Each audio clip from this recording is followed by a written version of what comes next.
Welcome to the podcast, Terry. Thank you for having me, Jeff.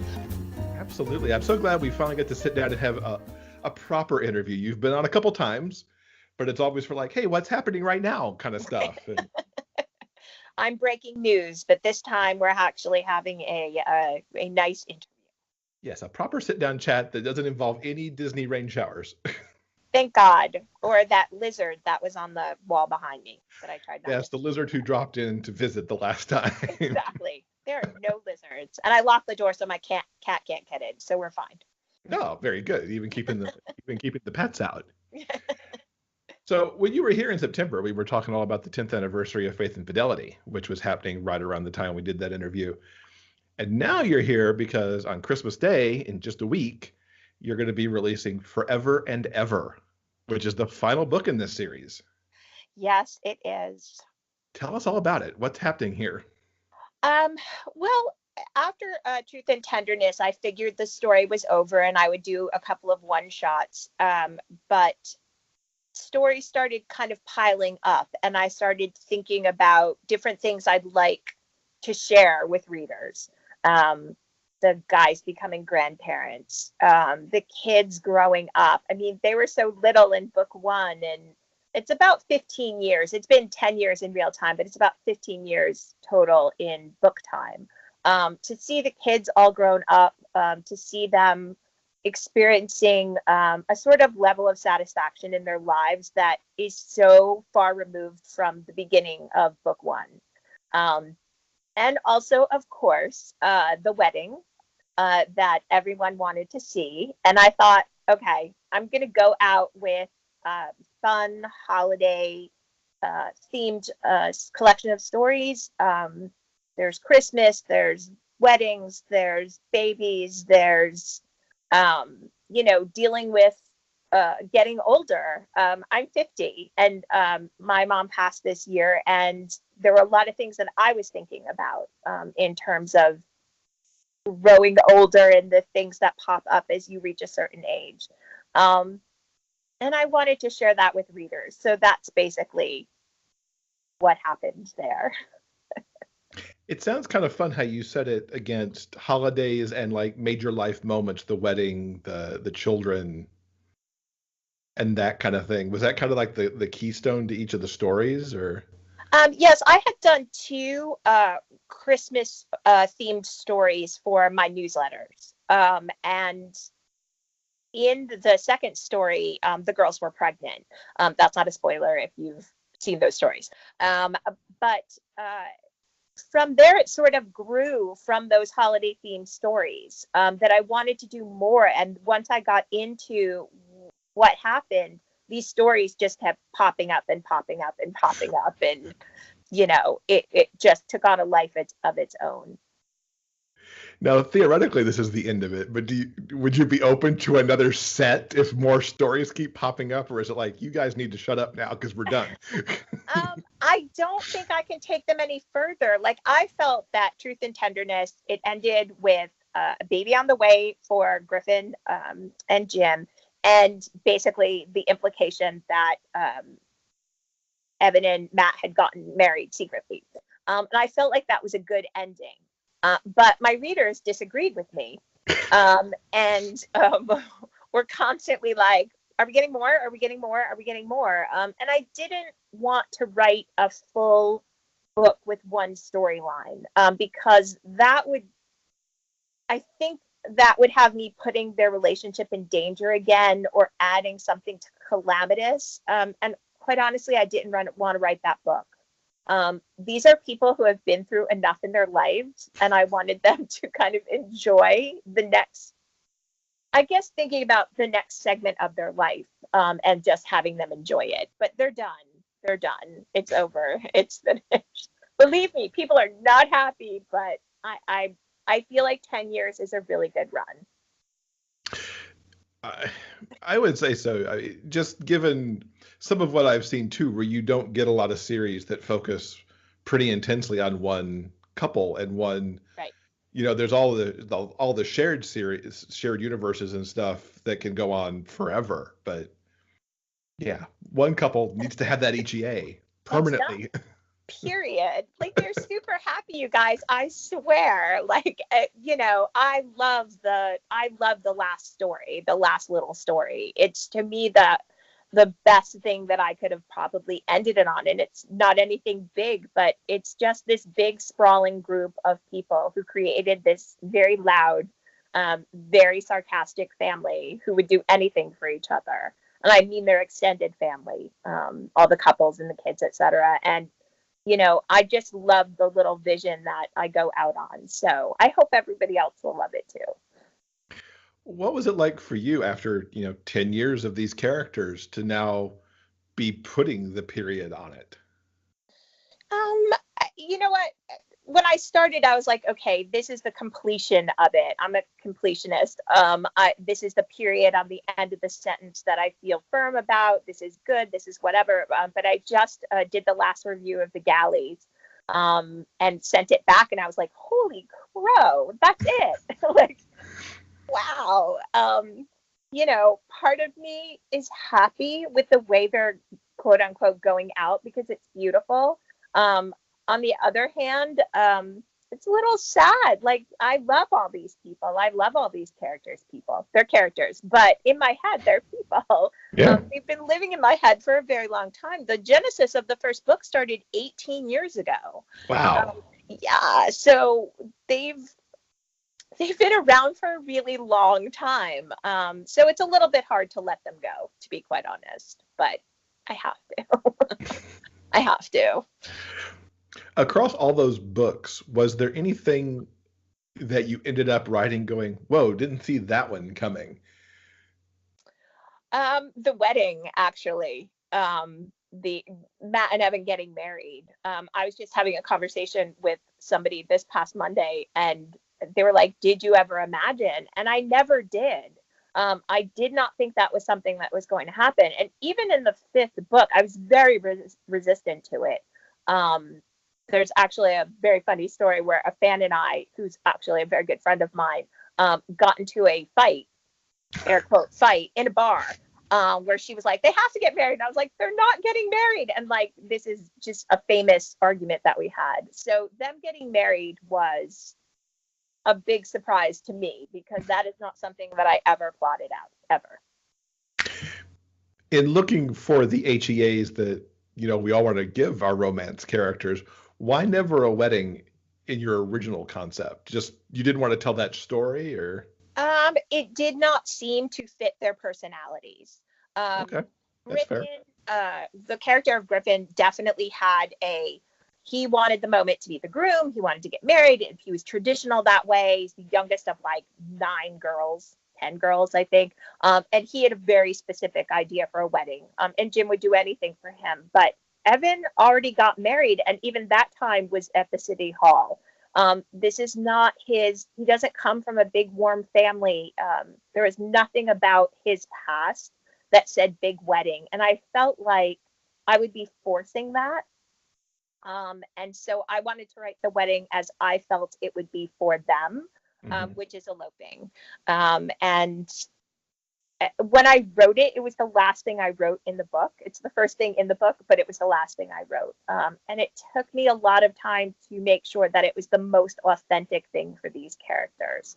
I never wanted to force the characters into a situation because of expectation. It always had to feel really emotionally valid for me, particularly for these two characters. I love that. When we talked back in September, you described yourself, and I believe the exact quote was, little baby author, back when Faith and Fidelity, came out. What got you into writing that particular book and writing romance in particular? I have always wanted to be a writer. I started very young, like 5-6 years old. I would write stories on the back of paper that I got from school or whatever, old bills, whatever I could. I wrote on everything. And writing took different forms. I did different types of books, but I was a big romance reader. That was the first romance book I ever read was Danielle Steele's Palomino. That was my very first romance novel. So I sort of meandered through a lot of different types of stories. I wasn't writing at all for many years. I was writing professionally. I worked for Martha Stewart magazine for a couple of years. I wrote for her magazine, and I was put on bed rest in my last trimester. I couldn't commute into work. I didn't have anything to do. And this story just sort of happened in my head. The character of Evan came to me first. And I had a very clear picture of this man who was extremely emotionally constipated, who was a father of 4 children, whose wife did all the emotional heavy lifting in his life. He had never known anybody else. She was the only person he'd ever loved, and he died. And my literal thought was, what is the most complicated thing I could do for him to fall in love? Like, what is the most complicated situation for him to fall in love? And it was a man. Mm-hmm. And that's honestly, I wrote this book. To be quite honest, I did not know that gay romance existed in publishing at the time. I wrote this story, I put it aside, and saw an ad one day for this company called Loose Id, and said, oh my goodness, they published gay romance. That's crazy. And on Facebook, I said, hey, has anybody heard of this company, Loose Id? And somebody who's a very good friend of mine said, do you know what I do for a living? And I said, I have no idea. And she said, I'm one of the partners of Loose Id. I had no idea. Wow. Small world. It was the most bizarre thing. She's like, did you not know what I did for a living? And she didn't do editorial, but she's like, you better have a book in your pocket. And I was like, oh, weirdly enough, I do actually have this story. And I sent it in, and that was it. I absolutely wrote this book before I knew that there was an industry out there, and sort of fell into it. And when I say little baby author, I had no idea what I was doing. I sent it in and was like, oh, you want to buy it? Okay. Cool. Cool. And about 3 months later, it came out. Like, wow, 3 months later. Yeah, the whole thing took maybe 4 months from me submitting it until the book coming out. You mentioned the kind of 8-year gap between the seed of the idea and getting it published. How much did you do on it in that 8-year gap? Was it just waiting for the Loose Id to kind of pop on your radar, or was it continual like tweaks and edits? And to be quite honest, the book that I wrote, there were almost no edits from what I wrote into what was published. There's almost no edits. I write final drafts. I don't write drafts. I write final drafts. Like, wow. It's in my head for such a long time that by the time I write it, it's the final draft. But there was very minimal editing. It was literally something that I put away and then pulled out and dusted off and sent it in. The definition of the trunk novel, practically. Yeah, literally. Funnily enough, it's the only book I had ever written at that point that was finished. So it's not like I have a drawer full of finished manuscripts that I can pull out and clean up and send in. That was it. There was one. Everybody's style kind of course, evolves over the years. How do you think your style and storytelling method has evolved over the 10 years? That's a hard one because I don't know if it has. My writing style is pretty much the same. My process is pretty much the same. I think I've gotten a bit tighter. I don't like long passages of nothing happening. So my books have gotten actually a little shorter. I think I'm a much tighter. I'm a lot tighter when I write. That's pretty much it. I think I'm just stuck in a groove that I'm never going to get out of. It's not a bad place to be, though. It's not a terrible groove. I'm just saying I don't know how to change it. And that's okay, because it works. I mean, that's the important thing. Yeah. Hopefully. Not good. Keep going. Now, what do you think the trademark of one of your books is? Like, I write about normal, good people who can't get out of their own way and are trying to fix their lives. And I think that there will always be snark. There will always be more internal emotional conflict as opposed to external conflict. I don't think I write a lot of external conflict. And always a well-earned happy ending. So I think that those are my, but deflection through humor would also be a large part of it. I think that no matter what the genre, no matter what the time or place, those are always going to show up in my stories. I like those. I like especially the earned. Earned. You got to earn it. This is not an easy, you don't get any passes from me. You're going to have to work for it. Now, besides writing, you also teach all these new baby authors and even more skilled authors out there. What got you going down that path? It was something that I wanted to try, and a friend asked me to do a workshop at a local event. Liberty States was the first time I ever taught, and I taught supporting characters, which has long been a hallmark class that I teach. I don't know, getting up in front of people and talking, not a natural thing for me. But getting up and talking about process, I feel like I was hooked from the first time I did it. Like, I was a nervous wreck, but once I got started, I was like, oh my gosh, I love this. Honestly, I love talking about process to writers. I love trying to help people sort of find the tools to look at their own writing to make it better. It is so much fun. I enjoy the heck out of it. How much of what you teach is your own kind of process versus other things you've just learned over time and pulling from other places and kind of mashing it all together? I think it's less because my process is crazy. We can discuss what it is, but I mean, it's nuts. I would never advise people to write the way I write because it's ludicrous. But I try to help them figure out the questions to ask of themselves to figure out their own process. To me, the biggest thing that I can impart is for people to look at their own process of writing, identify their strengths and their weaknesses, and then work on what they want to work on. So to me, it's more about helping people figure out what tools they need. But yeah, I don't teach anybody my process because it's ludicrous. I mean, it's ludicrous. So. And so, of course, the natural question there is, because I was going to ask, do you practice what you preach kind of thing? And clearly you don't. So what is this crazy process you've got?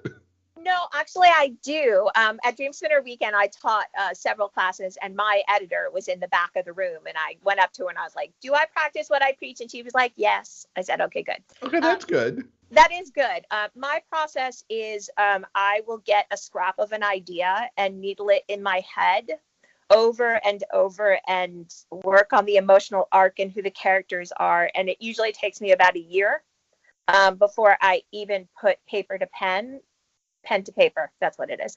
And even start to sort of sketch out a story and then start naming the characters. It takes me about a year to get to that point. And then I'll write several drafts of a very long, detailed summary until I'm happy with it. Then I will write the first chapter over and over again until it's to what I want. Then I'll write the first 3 chapters. And when I'm satisfied with that, I'll write the last chapter. And then I'll write the rest of the book.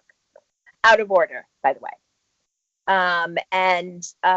So I would not teach that to anyone and say, this is how you should write a book, because it's nutty. But I have to do very little draft work after that. Mm-hmm. In that case, that's my final. Once I start writing that document, once I'm happy with the first 3 chapters and the last 1 to 3 chapters, then the rest of it is just piecing it together the way I wanted, because I've spent so much time with it in my head.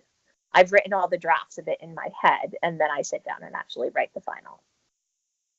How long did it take you to settle on this process? Was it all the way back there in Faith and Fidelity, or did it kind of morph and get locked in over time? I think the roots of it were definitely with Faith and Fidelity, but really the second book, Love and Loyalty, is when that happened. I had written almost a complete draft of the book and decided, no, it didn't work, and put that aside. And then went back, and it took me several tries before I got to it. And then once I got to it, then I was fine. I wrote it very quickly after that. Same with Duty and Devotion. Like, once I get the beginning, then I can write through. Then it's not a problem. But I have to be happy with the beginning. Mm-hmm. Interesting. I'm trying to think about that as in terms of process. Like, wow, I see what you call it nutty. Could you imagine me trying to teach that? Try to convince people, like, yes, you should walk around writing drafts of your book in your head for 2 years and then write it. Like, no. Publishing would come after me. It would go out on me. How do you do a schedule with that type of process in mind, or do you have different, or you just kind of produce it as it comes out? You produce it as it comes out. So that might mean a month with 0 words and then a month with 40 words or 40,000 words. It's a Duty and Devotion took me, once I got the opening few chapters done, took me 3 days. Okay. Yeah. So it really depends on how quickly the book just comes out of my head. But like I said, I spend a lot of time noodling with it before I even get to that point to sit down and write it. That's very cool. I'm intrigued. Yeah, but could practically do a whole episode talking about that process moment. I would love to, because I guess I could analyze it, but it's just until the emotional arc makes perfect sense in my head, I can't start writing. Yeah. And I think that's kind of an important message for the writers in the audience to know, that find your process and use it, regardless of what it is. You've got your process that you won't teach because it is what it is, and you got to find that thing that's yours. Right. And you can't adopt other people's process. I will never write 1,000 words a day. It's absolutely impossible for me. That's not the way my brain works. And I hate to see writers get frustrated with themselves because they can't fulfill other people's process.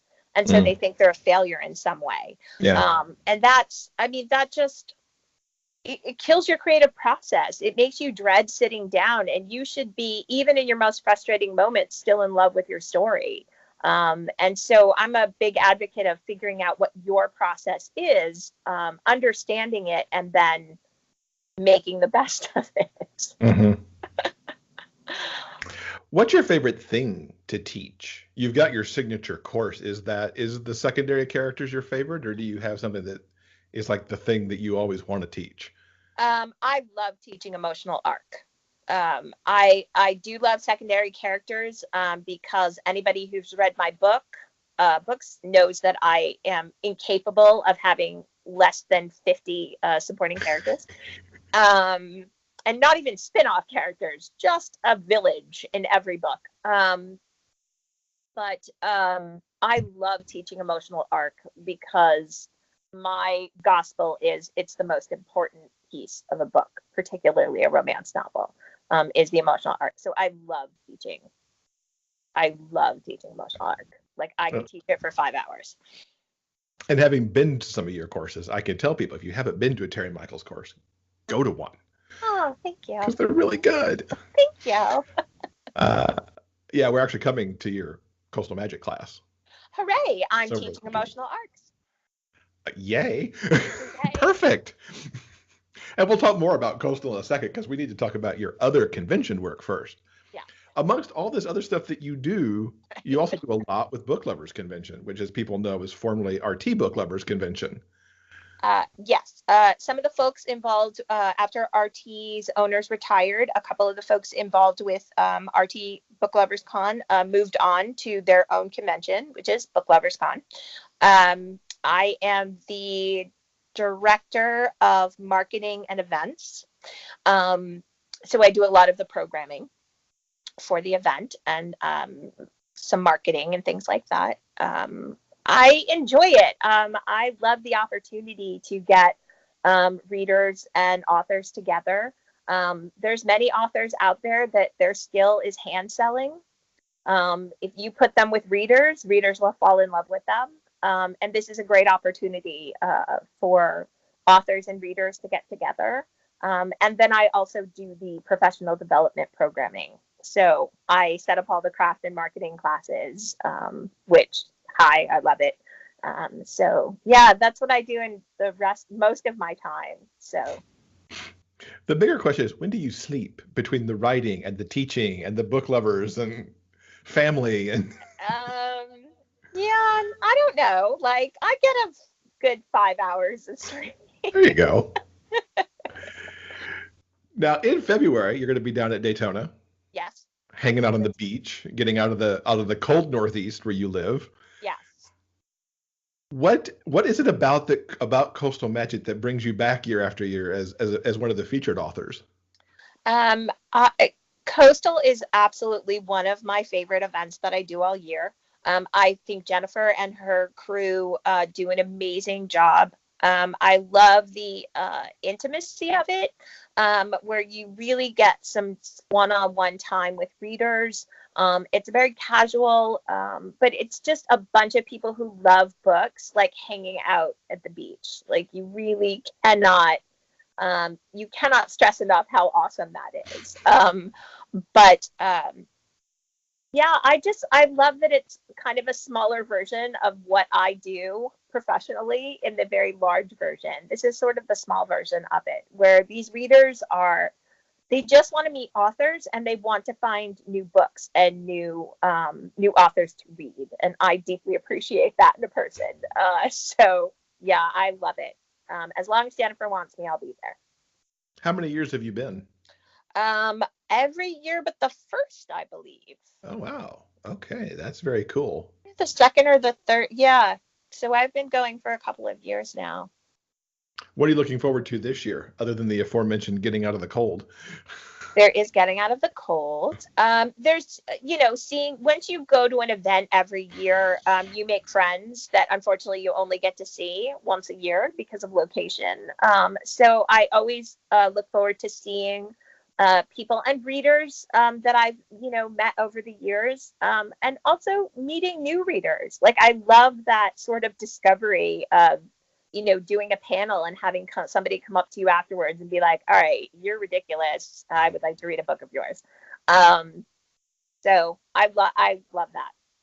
It's tons of fun. What would your pitch be to a reader who's on the fence about coming to Daytona in February? I don't know how to convince anybody. If you're a book lover and you enjoy being warm, you should come to Daytona in February for Coastal Magic. Like literally, I mean, it's warmth and books. I know of no better selling point than that. That's a perfect pitch. That could be on a T-shirt or something. Jennifer, if you're listening, we would like a T-shirt of that. Thank you. Yes. Terry will take all the royalties for it. I'll split them. I'm a generous person. So with Forever and Ever coming out on the 25th for Christmas, what's coming up next in your writing pipeline? In my writing pipeline, 2019 will see the debut of a new series. It is a series about a show on Broadway. Yes. I've been dying to do that. As you know, I'm a huge Broadway fan. And I had this very specific vision in my head for the opening scene of the first book. And it led to, it'll be a 3-book series. It'll take you through from casting to opening night of this show, and 3 separate couples. But of course, it's me. So it's a cast of 50, and everybody will be in all the books. And for anybody who's read my novella, my holiday novella, Holiday Roommates, you might see that couple show up in this series. Oh. I got very excited when I realized I was casting a Broadway show in my books, and that I could hire one of my past characters.